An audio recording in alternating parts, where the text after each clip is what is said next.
os Espíritos do Senhor, que são as virtudes dos céus, como um exército imenso que se movimenta ao receber a ordem de comando, espalham-se por toda a face da terra, semelhantes a estrelas cadentes, vêm iluminar o caminho e abrir os olhos aos cegos. Eu vos digo em verdade que são chegados os tempos em que todas as coisas devem ser restabelecidas no seu verdadeiro sentido para dissipar as trevas, confundir os orgulhosos e glorificar os justos. As grandes vozes do céu ressoam como o toque da trombeta e os coros dos anjos se reúnem. Homens, nós vos convidamos ao divino concerto.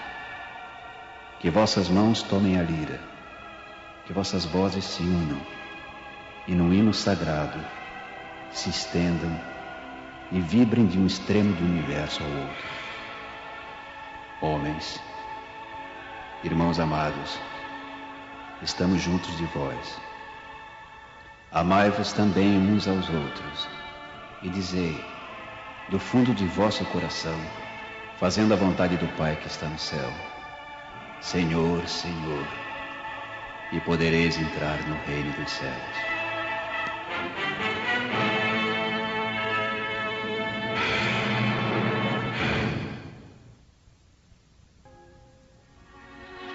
Podemos dividir as matérias contidas nos evangelhos em 5 partes. Primeiro, os atos comuns da vida do Cristo. 2, os milagres. 3, as profecias. 4, as palavras que serviram para o estabelecimento dos dogmas da Igreja. 5, o ensino moral. Se as 4 primeiras partes têm sido objeto de discussões, a última permanece inatacável. Diante desse código divino, a própria incredulidade se curva. É o terreno em que todos os cultos podem encontrar-se, a bandeira sob a qual todos podem abrigar-se, por mais diferentes que sejam as suas crenças.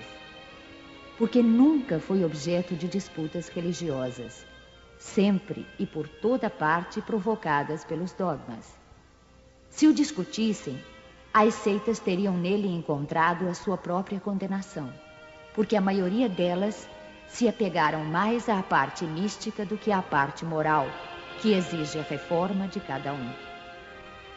Para os homens, em particular, é uma regra de conduta que abrange todas as circunstâncias da vida privada e pública, o princípio de todas as relações sociais fundadas na mais rigorosa justiça. É, por fim, e acima de tudo, o caminho infalível da felicidade a conquistar, uma ponta do véu erguida sobre a vida futura. É essa parte que constitui o objeto exclusivo desta obra. Todo o mundo admira a moral evangélica. Todos proclamam a sua sublimidade e a sua necessidade. Mas muitos o fazem confiando naquilo que ouviram ou apoiados em algumas máximas que se tornaram proverbiais, pois poucos a conhecem a fundo, e são menos ainda os que a compreendem e sabem tirar-lhe as consequências. A razão disso está, em grande parte, nas dificuldades apresentadas pela leitura do Evangelho, ininteligível para a maioria. A forma alegórica e o misticismo intencional da linguagem levam a maioria a lê-lo por desencargo de consciência e por obrigação, como leem as preces sem as compreender, o que vale dizer sem proveito. Os preceitos de moral espalhados no texto, misturados com as narrativas, passam desapercebidos. Torna-se impossível apreender o conjunto e fazê-los ao mesmo tempo objeto de leitura e meditação separadas. Fizeram-se, é verdade, tratados de moral evangélica, mas a adaptação ao estilo literário moderno tira-lhe a ingenuidade primitiva que lhe dá simultaneamente encanto e autenticidade. Acontece o mesmo com as máximas destacadas, reduzidas à mais simples expressão proverbial, que não passam então de aforismos, perdendo em valor e interesse pela falta dos acessórios e das circunstâncias em que foram dadas. Para evitar esses inconvenientes, reunimos nesta obra os trechos que podem constituir, propriamente falando, um código de moral universal, sem distinção de cultos. Nas citações, conservamos tudo o que era de utilidade ao desenvolvimento do pensamento, suprindo apenas as coisas estranhas ao assunto. Além disso, respeitamos escrupulosamente a tradução original de Sassi e a divisão por versículos. Mas, em vez de nos prendermos a uma ordem cronológica impossível e sem vantagem real em semelhante assunto, as máximas foram agrupadas e distribuídas metodicamente, segundo a sua natureza, de maneira a que umas se deduzam das outras tanto quanto possível.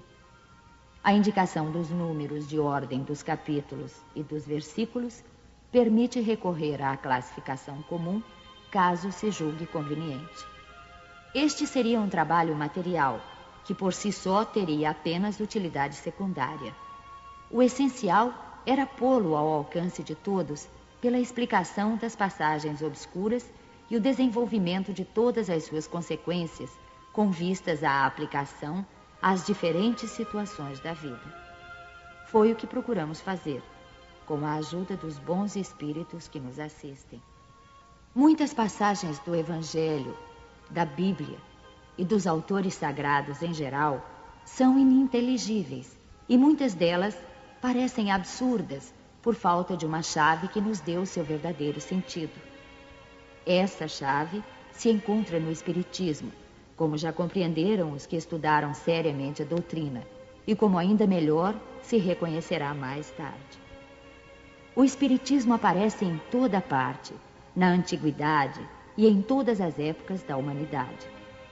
Em tudo encontramos os seus traços, nos escritos, nas crenças e nos monumentos. E é por isso que, se ele abre novos horizontes para o futuro, lança também uma viva luz sobre os mistérios do passado. Complementando cada preceito, damos algumas instruções escolhidas entre as que foram ditadas pelos espíritos em diversos países através de diferentes médiuns.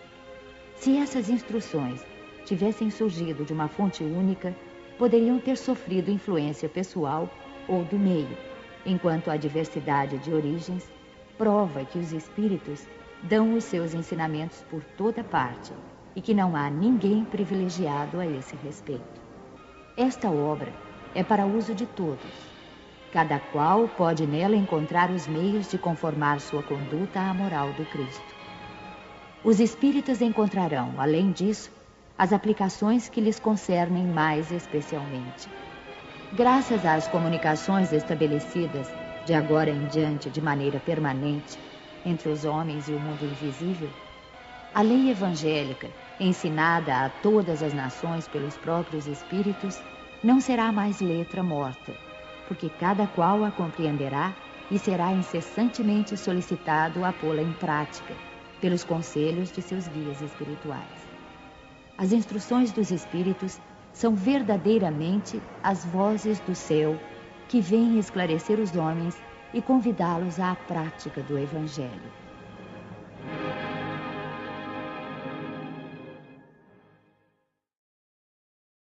Notícias históricas. Para bem compreender certas passagens dos Evangelhos, é necessário conhecer o valor de muitas palavras frequentemente empregadas nos textos e que caracterizam o estado dos costumes e da sociedade judia naquela época. Essas palavras, não tendo para nós o mesmo sentido, foram quase sempre mal interpretadas e geraram algumas incertezas. A compreensão do seu significado explica também o verdadeiro sentido de certas máximas que, à primeira vista, parecem estranhas. Samaritanos. Após o cisma das 10 tribos, Samaria tornou-se a capital do reino que se separara de Israel. Destruída e reconstruída numerosas vezes, foi sob o domínio romano sede administrativa de Samaria, uma das 4 divisões da Palestina. Herodes, chamado o Grande, a embelezou com suntuosos monumentos e, para agradar Augusto, deu-lhe o nome de Augusta, em grego, Sebaste. Os samaritanos estiveram quase sempre em guerra com os reis de Judá. Uma aversão profunda, datando da época da separação, perpetuou-se entre os dois povos que se esquivavam a todas as formas de relações recíprocas.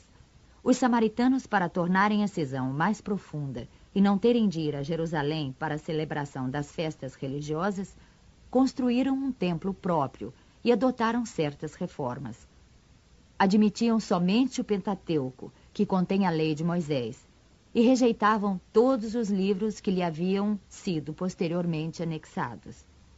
Seus livros sagrados eram escritos em caracteres hebraicos da mais alta antiguidade.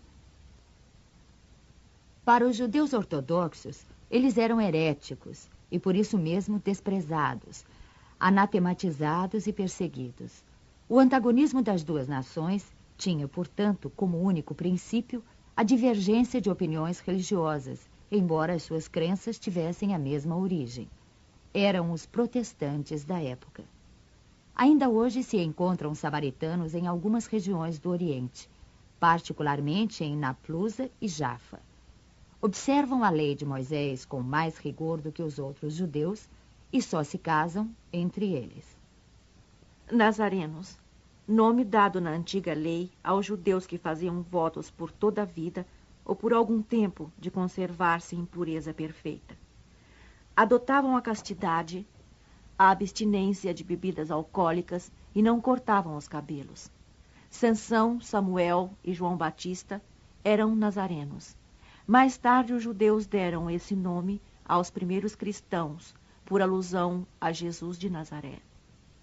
Esse foi também o nome de uma seita herética dos primeiros séculos da era cristã, que, à semelhança dos ebionitas, dos quais adotara certos princípios, misturava a prática mosaicas aos dogmas cristãos.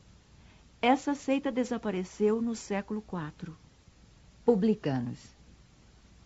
Eram assim chamados, na Roma antiga, os cavalheiros arrendatários das taxas públicas, encarregados da cobrança dos impostos e das rendas de toda a espécie, fosse na própria Roma ou em outras partes do Império.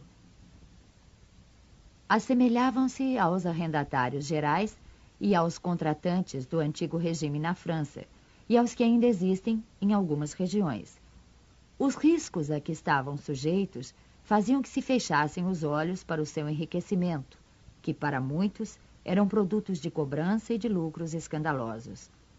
O nome de publicanos foi estendido mais tarde a todos os que lidavam com o dinheiro público e aos seus agentes subalternos. Hoje, a palavra é tomada em sentido pejorativo para designar os negocistas e seus agentes pouco escrupulosos. Às vezes dizemos ávido como um publicano, rico como um publicano, referindo-nos a fortunas de má procedência. Durante a dominação romana, o imposto foi o que os judeus mais dificilmente aceitaram e o que mais causava irritações entre eles. Provocou numerosas revoltas e foi transformado numa questão religiosa, porque era considerado como contrário à lei. Chegou-se mesmo a formar um partido poderoso que tinha por chefe um certo Judas, chamado o Gaulonita, que estabelecera como princípio o não pagamento do imposto. Os judeus tinham um horror ao imposto e, por consequência, a todos os que se encarregavam de arrecadá-lo. Esse é o motivo de sua aversão pelos publicanos de todas as categorias, entre os quais se podiam encontrar pessoas estimáveis, mas que, em virtude de suas funções, eram desprezadas juntamente com as pessoas de suas relações, todas confundidas na mesma repulsa. Os judeus bem considerados julgavam comprometer-se ao manter relações íntimas com eles. Peageiros eram os cobradores inferiores encarregados de receber o pagamento para entrada nas cidades.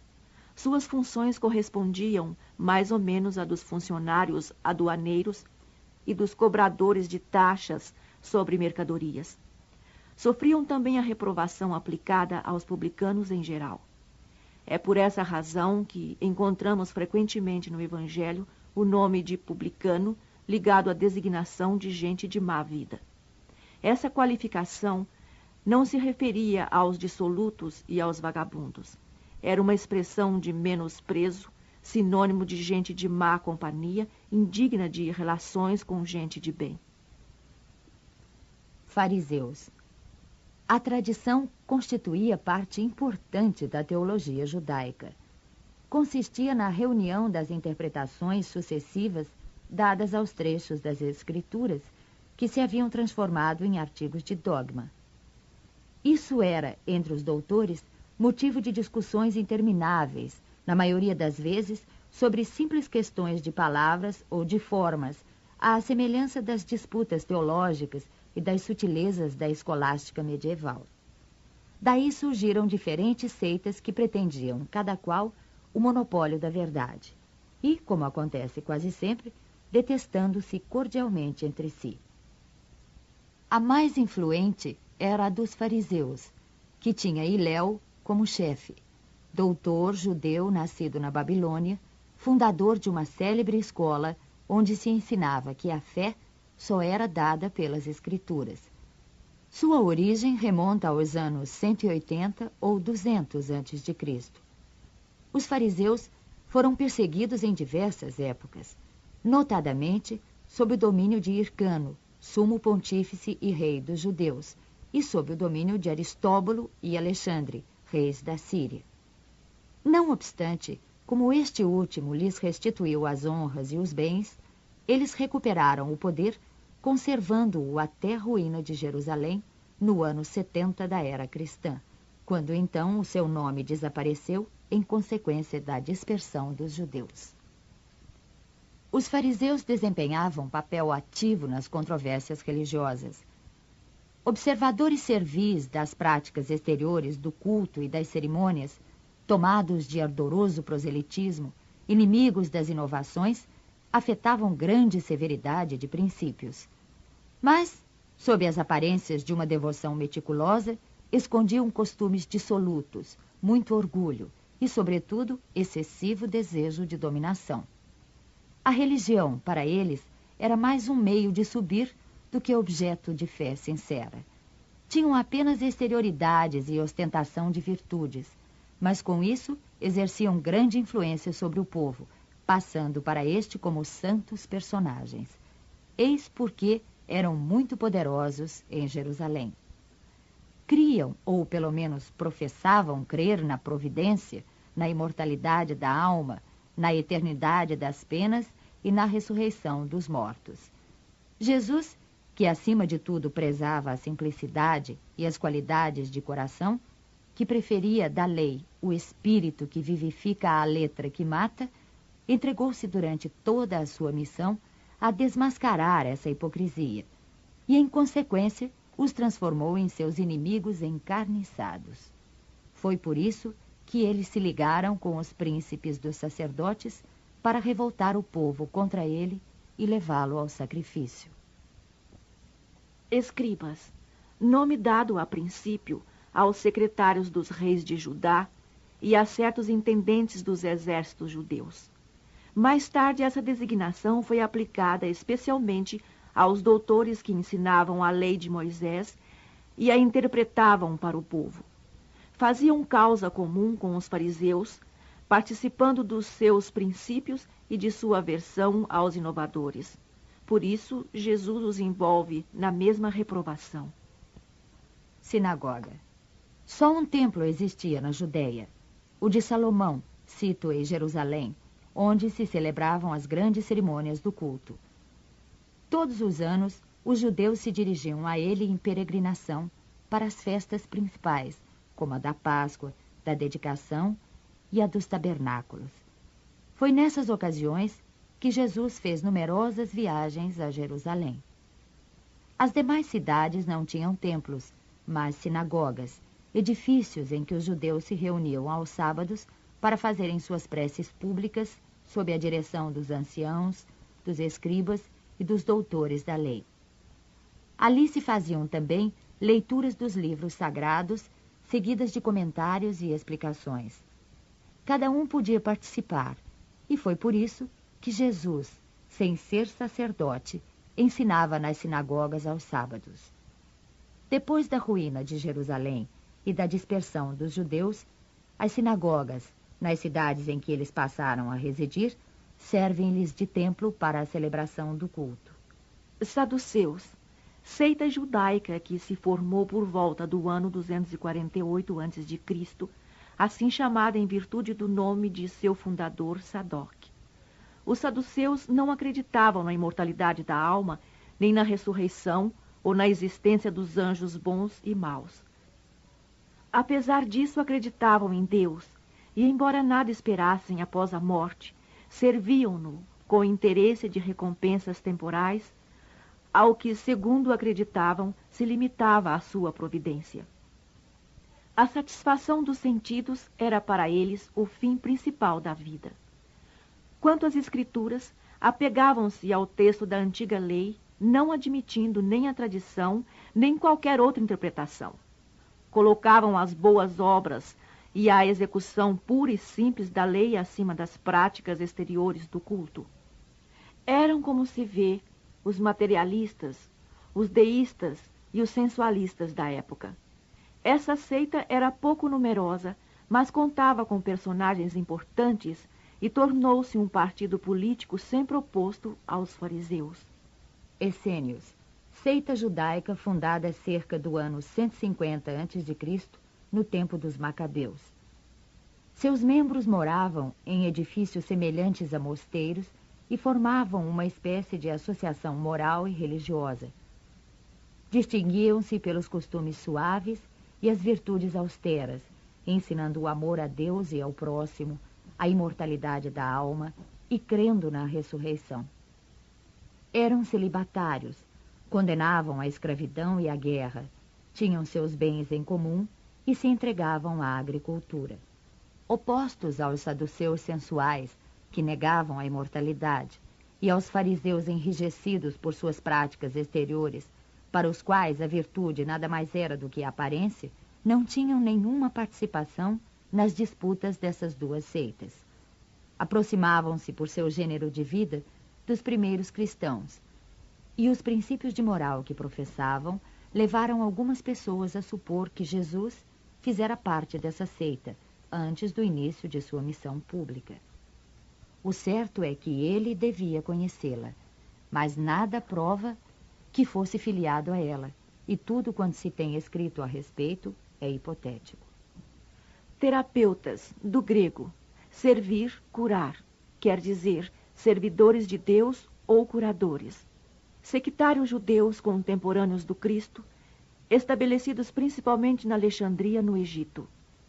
Tinham intensas relações com os essênios, cujos princípios professavam e, como eles, se davam à prática de todas as virtudes. Eram extremamente frugais na alimentação, votados ao celibato, à contemplação e à vida solitária, constituindo uma verdadeira ordem religiosa.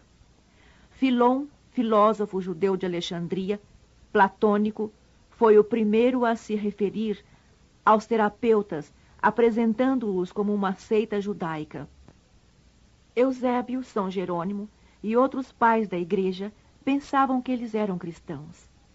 Quer tenham sido judeus ou cristãos, é evidente que, como os essênios, representavam um traço de união entre o judaísmo e o cristianismo. Sócrates e Platão, precursores da doutrina cristã e do espiritismo. Da suposição de que Jesus devia conhecer a seita dos essênios, seria errado concluir que ele auriu nessa seita a sua doutrina, e que se tivesse vivido em outro meio, professaria outros princípios. As grandes ideias não aparecem nunca de súbito. As que têm a verdade por base contam sempre com precursores que lhes preparam parcialmente o caminho. Depois, quando o tempo é chegado, Deus envia um homem com a missão de resumir, coordenar e completar os elementos esparsos, com eles formando um corpo de doutrina. Dessa maneira, não tendo surgido bruscamente, a doutrina encontra, ao aparecer, espíritos inteiramente preparados para a aceitar. Assim aconteceu com as ideias cristãs, que foram pressentidas muitos séculos antes de Jesus e dos essênios, e das quais foram Sócrates e Platão os principais precursores.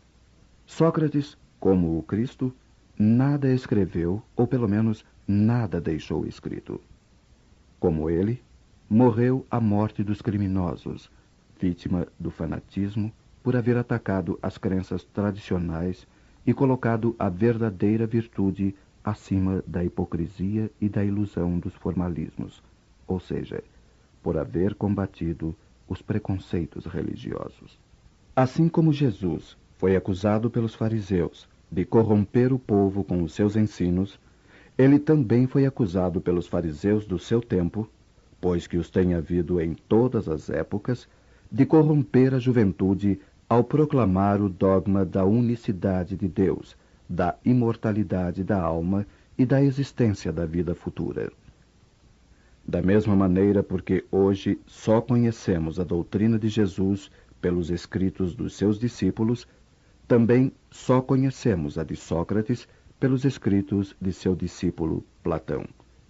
Consideramos útil resumir aqui os seus pontos principais para demonstrar sua concordância com os princípios do cristianismo. Aos que encarassem este paralelo como uma profanação, pretendendo não ser possível haver semelhanças entre a doutrina de um pagão e a do Cristo, responderemos que a doutrina de Sócrates não era pagã, pois tinha por finalidade combater o paganismo, e que a doutrina de Jesus, mais completa e mais depurada que a de Sócrates, nada tem a perder na comparação. A grandeza da missão divina do Cristo não poderá ser diminuída. Além disso, trata-se de fatos históricos que não podem ser escondidos. O homem atingiu um ponto em que a luz sai por si mesma debaixo do alqueire e o encontra maduro para a enfrentar. Tanto pior para os que temem abrir os olhos. É chegado o tempo de encarar as coisas do alto, com amplitude, e não mais do ponto de vista mesquinho e estreito dos interesses de seitas e de castas. Estas citações provarão, além disso, que se Sócrates e Platão pressentiram as ideias cristãs, encontram-se igualmente na doutrina de ambos os princípios fundamentais do Espiritismo. Resumo da doutrina de Sócrates e Platão. O homem é uma alma encarnada. Antes de sua encarnação, ela existia junto aos modelos primordiais, às ideias do verdadeiro, do bem e do belo. Separou-se delas ao encarnar-se e, lembrando o seu passado, sente-se mais ou menos atormentada pelo desejo de a elas voltar. Não se pode enunciar mais claramente a distinção e a independência dos dois princípios, o inteligente e o material. Além disso, temos aí a doutrina da pré-existência da alma, da vaga intuição que ela conserva, da existência de outro mundo ao qual aspira, de sua sobrevivência à morte do corpo, de sua saída do mundo espiritual para encarnar-se e da sua volta a esse mundo após a morte. É, enfim, o germe da doutrina dos anjos decaídos. A alma se perturba e se confunde quando se serve do corpo para considerar algum objeto. Sente vertigens, como se estivesse ébria, porque se liga a coisas que são, por sua natureza, sujeitas a transformações. Em vez disso, quando contempla sua própria essência, ela se volta para o que é puro, eterno, imortal, e sendo da mesma natureza, permanece nessa contemplação tanto tempo quanto possível. Cessam então as suas perturbações, e esse estado da alma é o que chamamos de sabedoria. Assim, o homem que considera as coisas de baixo, terra a terra do ponto de vista material, vive iludido. Para apreciá-las com justeza, é necessário vê-las do alto, ou seja, do ponto de vista espiritual. O verdadeiro sábio deve, portanto, de algum modo, isolar a alma do corpo para ver com os olhos do espírito. É isso que ensina o Espiritismo. Enquanto tivermos o nosso corpo e a nossa alma se encontrar mergulhada nessa corrupção, jamais possuiremos o objeto de nossos desejos, a verdade. De fato, o corpo nos oferece 1000 obstáculos pela necessidade que temos de cuidar dele. Além disso, nos enche de desejos, de apetites, de temores, de 1000 quimeras e de 1000 tolices, de maneira que, com ele, é impossível sermos sábios por um instante. Mas se nada se pode conhecer de maneira pura enquanto a alma está unida ao corpo, uma destas coisas se impõe: ou que jamais se conheça a verdade, ou que se a conheça após a morte. Livres da loucura do corpo, então conversaremos. É de esperar-se, com homens igualmente livres, e conheceremos por nós mesmos a essência das coisas. Eis porque os verdadeiros filósofos se preparam para morrer, e a morte não lhes parece de maneira alguma temível. Temos aí o princípio das faculdades da alma obscurecidas pela mediação dos órgãos corporais e da expansão dessas faculdades depois da morte. Mas trata-se aqui das almas evoluídas, já depuradas. Não acontece o mesmo com as almas impuras. A alma impura, nesse estado, encontra-se pesada e é novamente arrastada para o mundo visível, pelo horror do que é invisível e imaterial. Ela erra, então, segundo se diz, ao redor dos monumentos e dos túmulos, junto dos quais foram vistos às vezes fantasmas tenebrosos, como devem ser as imagens das almas que deixaram o corpo sem estar inteiramente puras e que conservam alguma coisa da forma material, o que permite aos nossos olhos percebê-las. Essas não são as almas dos bons, mas as dos maus, forçadas a errar nesses lugares onde carregam as penas de sua vida passada e onde continuam a errar até que os apetites inerentes à sua forma material as devolvam a um corpo. Então, elas retomam, sem dúvida, os mesmos costumes que durante a vida anterior eram de sua predileção. Não somente o princípio da reencarnação está aqui claramente expresso, mas também o estado das almas que ainda estão sob o domínio da matéria é descrito tal como o Espiritismo o demonstra nas evocações. E há mais, pois afirma-se que a reencarnação é uma consequência da impureza da alma, enquanto as almas purificadas estão livres dela. O Espiritismo não diz outra coisa. Apenas acrescenta que a alma que tomou boas resoluções na erraticidade e que tem conhecimentos adquiridos trará menos defeitos ao renascer, mais virtudes e mais ideias intuitivas do que na existência precedente, e que assim cada existência marca para ela um progresso intelectual e moral. Após a nossa morte, o gênio daimon ou démon, que nos havia sido designado durante a vida, nos leva a um lugar onde se reúnem todos os que devem ser conduzidos ao Hades, para o julgamento.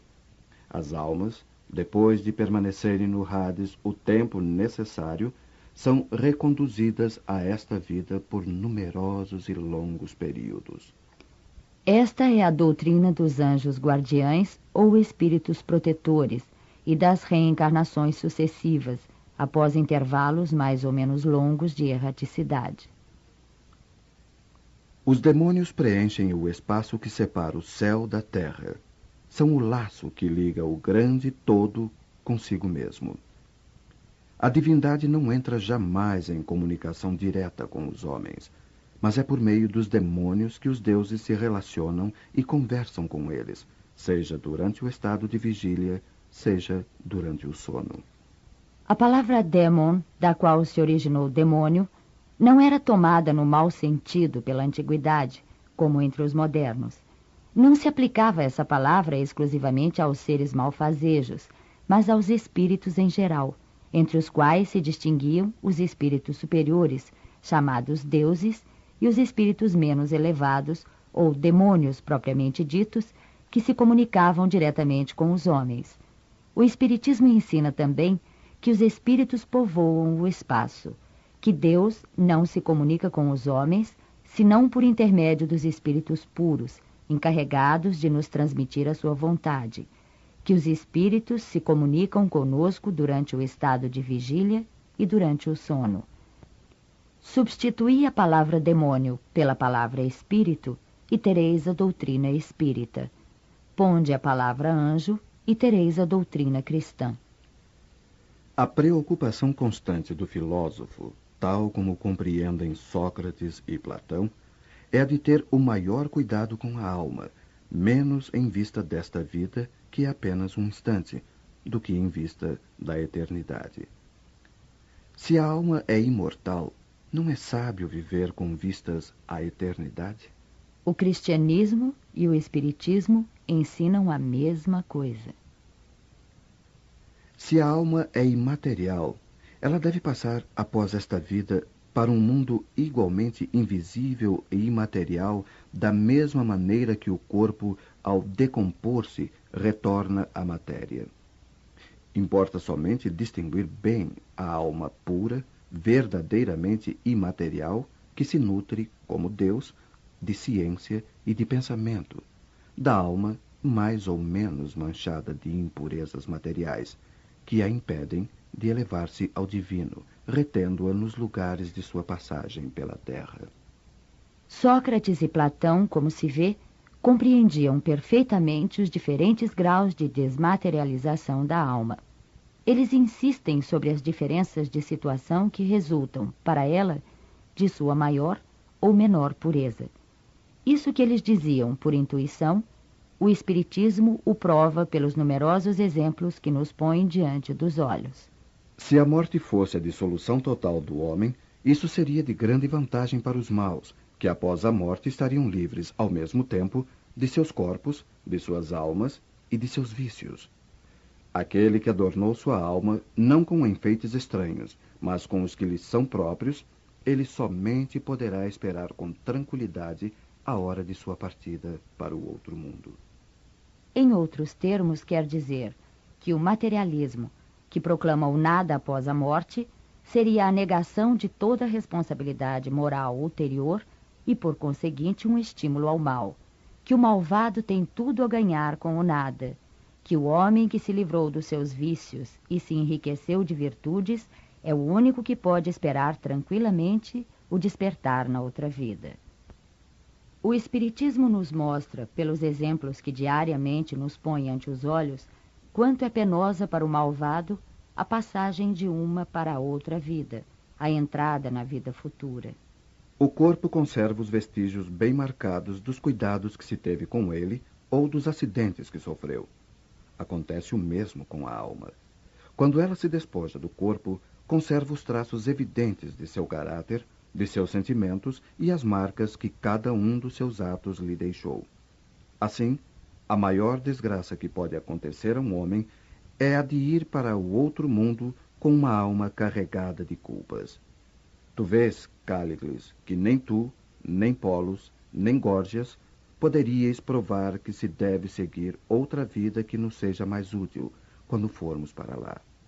De tantas opiniões diversas, a única que permanece inabalável é a de que mais vale sofrer que cometer uma injustiça, e que, antes de tudo, devemos aplicar-nos, não a parecer, mas a ser um homem de bem. Aqui se encontra outro ponto capital, hoje confirmado pela experiência, segundo o qual a alma não purificada conserva as ideias, as tendências, o caráter e as paixões que tinha na terra.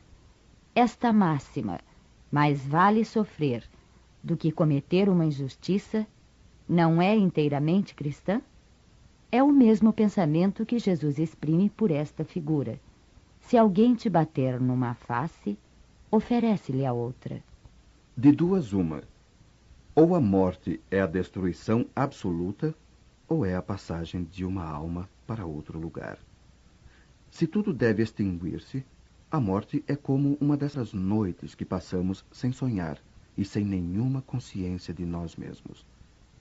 Mas se a morte é apenas uma mudança, a passagem para um lugar em que os mortos devem reunir-se, que felicidade a de ali reencontrar os nossos conhecidos. Meu maior prazer seria o de examinar de perto os habitantes dessa morada e dentre eles distinguir, como aqui, os que são sábios dos que creem sê-lo e não o são. Mas já é tempo de partirmos. Eu para morrer e vós para viver. Segundo Sócrates, os homens que viveram na Terra encontram-se depois da morte e se reconhecem. O Espiritismo nos mostra continuando suas relações, de tal maneira que a morte não é uma interrupção, nem uma cessação da vida, mas uma transformação sem solução de continuidade. Sócrates e Platão, se tivessem conhecido os ensinamentos que o Cristo daria 500 anos mais tarde e os que o Espiritismo hoje nos dá, não teriam falado de outra maneira. Nisso nada há que nos deva surpreender, se considerarmos que as grandes verdades são eternas e que os espíritos adiantados devem tê-las conhecido antes de vir para a Terra, para onde as trouxeram.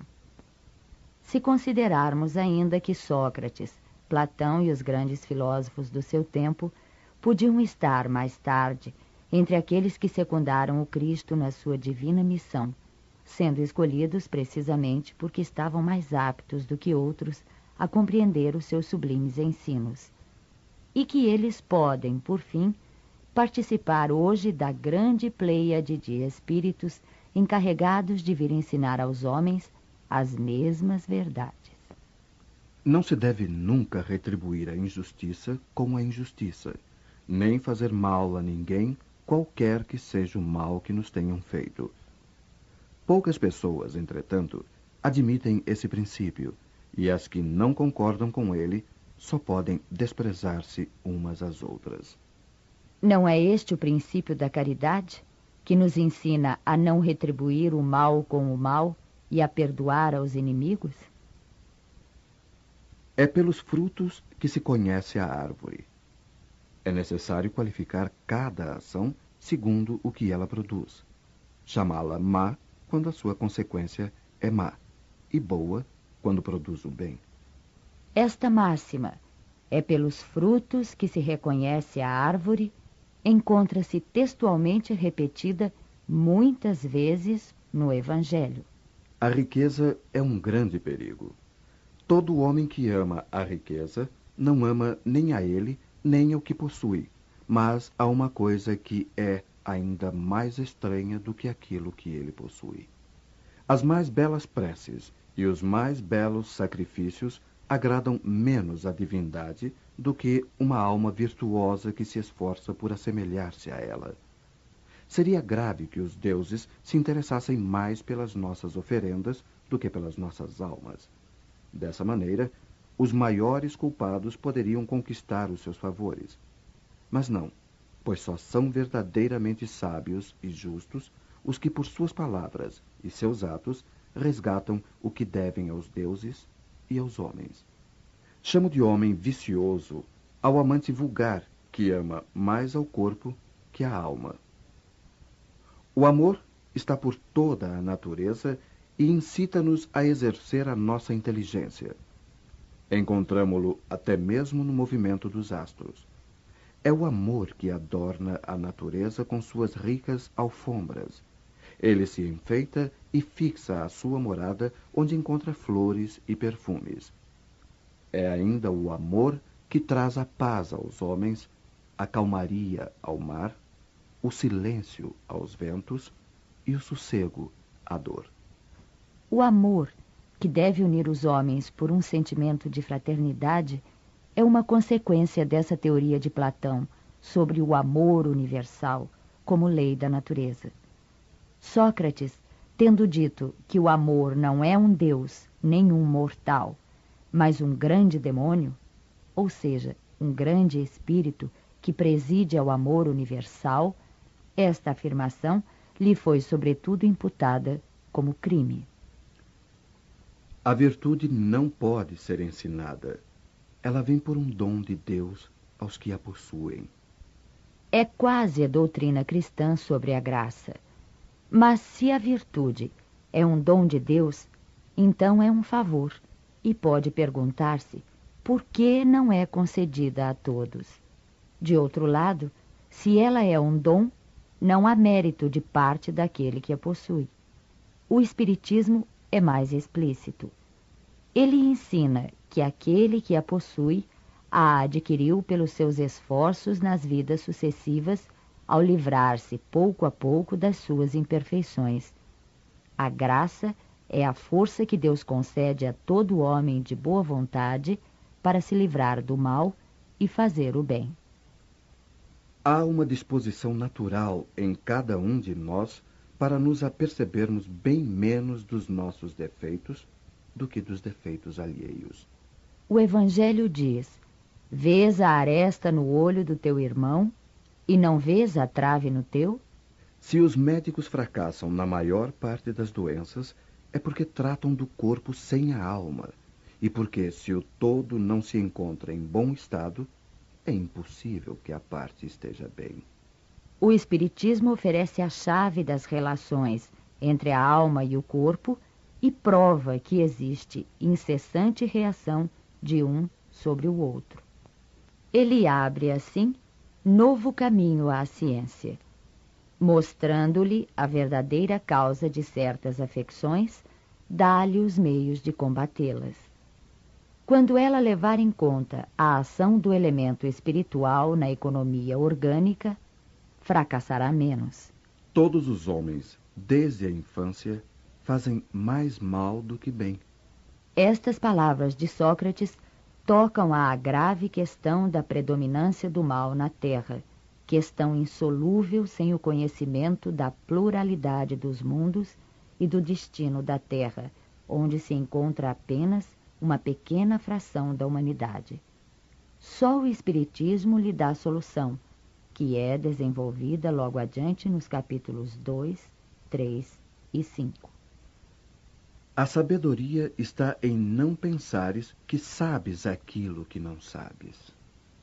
Isto vai endereçado àqueles que criticam as coisas de que, frequentemente, nada sabem. Platão completa este pensamento de Sócrates ao dizer: tentemos primeiro torná-los, se possível, mais honestos nas palavras. Se não o conseguirmos, não nos ocupemos mais deles e não busquemos mais do que a verdade. Tratemos de nos instruir, mas não nos aborreçamos. É assim que devem agir os espíritas com relação aos seus contraditores de boa ou de má fé. Se Platão revivesse hoje, encontraria as coisas mais ou menos como no seu tempo e poderia usar a mesma linguagem. Sócrates também encontraria quem zombasse de sua crença nos espíritos e o tratasse de louco, assim como ao seu discípulo Platão. Por haver professado esses princípios, Sócrates foi primeiro ridicularizado, depois acusado de impiedade e condenado a beber a cicuta. Tanto é certo que as grandes verdades novas, levantando contra elas os interesses e os preconceitos que ferem, não podem ser estabelecidas sem lutas e sem mártires.